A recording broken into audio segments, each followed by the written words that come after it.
नमस्ते बच्चों, होमवर्क देख लीजिए आप। अजंता गांव से थोड़ी ही दूर पर पहाड़ों के पैरों में सांप सी लौटती बांधुल नदी तमान सी मुड़ रही है।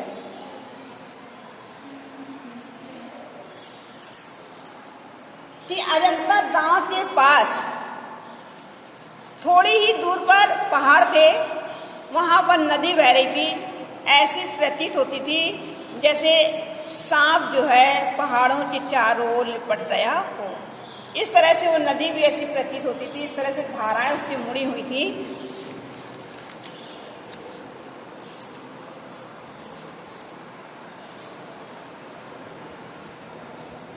यही पर्वत का सिलसिला एकाएक अर्धचंद्राकार हो गया है।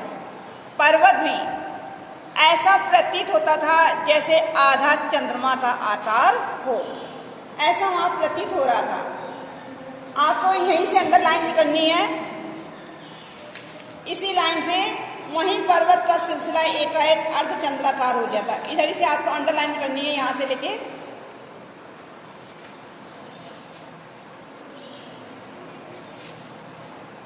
चले कि गुफाओं के पास, अजंता गांव के पास एक बांधुल नदी थी जो धनुष के आकार की प्रतीत हो रही थी। वहीं पर पर्वतों का पहाड़ पर्वत थे जो कि ऐसे प्रतीत हो रहे थे जैसे आधा चंद्रमा हो, कि आधा गोलाकार के रूप में प्रतीत हो रहा था। कोई 250 फुट ऊंचा हरे वनों के बीच मंच की तरफ उठते पहाड़ों का ये सिलसिला हमारे पुरखों को भा गया था।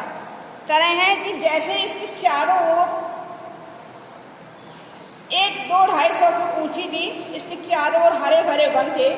इन्हीं के बीच पर्वत श्रेणियां ऐसी उठती हुई दिखाई दे रही थी जैसे एक के बाद एक मंच जो है उभरता हुआ चला रहा हो।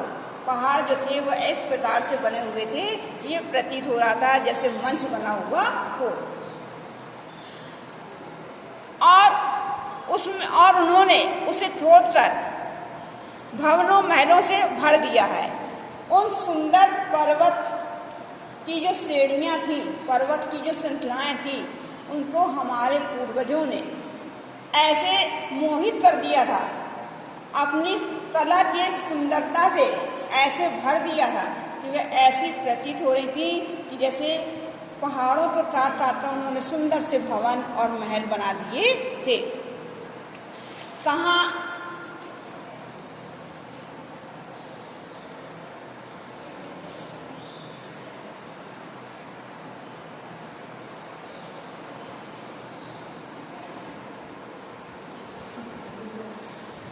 सोचिए जरा, ठोस पहाड़ की चट्टाने छाती और कमजोर इंसान का उन्होंने जो मेल किया था, जो पर्वत को हिया दरकता चला गया।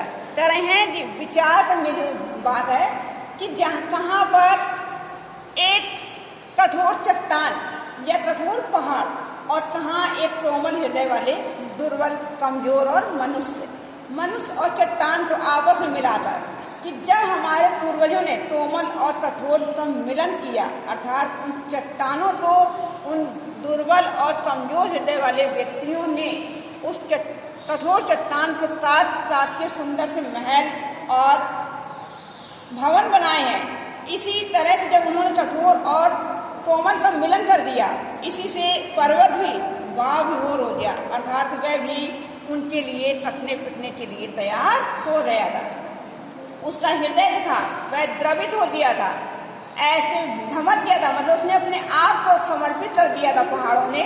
और उस कठोर पहाड़ के अंतर में बड़े बड़े बरामदे, हाल और सुंदर से मंदिरों का निर्माण हो गया था।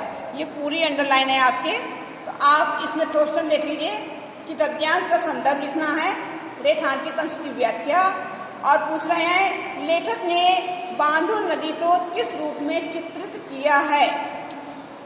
लेखक ने बांधुल नदी को किस रूप में चित्रित किया है, तो आंसर इसका है कि बांधुल नदी को सांप सी लौटती हुई धनुष के आकार के रूप में चित्रित किया है। एक होमवर्क और देखिए आप।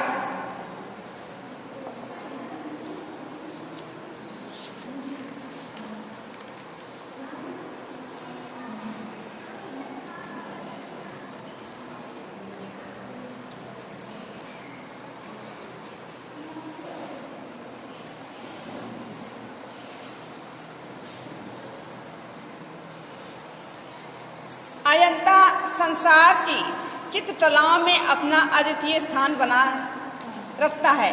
कह रहे हैं कि अजंता की जो गुफाएं थी, ठीक है, उसने संसार में अपना एक विशेष स्थान बना रखा है। इतने प्राचीन काल के, इतने सजीव, इतने गतिमान, इतने बहुसंख्यक तथा प्राण चित्र नहीं बने हैं। कह रहे हैं कि इसका तात्पर्य कि अजंता के समान जो थे सजीव, गतिमान और बहुसंख्यक चित्र जो थे वह विश्व में किसी भी देश में नहीं दिखाई पड़ते हैं। उन्होंने अजंता के चित्रों ने देश विदेश सर्वत्र चित्रकला को प्रभावित किया है कि विश्व के सभी देशों की चित्रकला पर अजंता की अमिट छाप दिखाई दे रही है। इसका प्रभाव पूर्व के देशों की कला पर तो पड़ा ही, मध्य पश्चिमी एशिया भी इसके कल्याण का प्रभाव से वंचित न रह सका है। कह रहे हैं क्या भारत और क्या बाहर अर्थात कहाँ विदेश, सभी स्थानों पर यहाँ की जो चित्रकला थी इससे सभी लोग प्रभावित हुए। अजंता की चित्रकला से सभी लोग प्रभावित हुए। इसकी चित्रकला का प्रभाव चाहे चीन हो, चाहे लंका हो, चाहे जापान हो, चाहे अमेरिका हो, सभी पर पड़ा है। चाहे मध्य और पश्चिमी एशिया पर भी इसका कल्याणकारी प्रभाव पड़ा है। इस प्रकार अजंता का जो अद्भुत उदाहरण था उसका अनुकरण आज भी संसार में प्रतिष्ठित दिखाई दे रहा है। तो यहाँ पर भी रेखांकित की व्याख्या है और संसार की चित्रकलाओं पर अजंता का कैसा स्थान था, अद्वितीय स्थान था।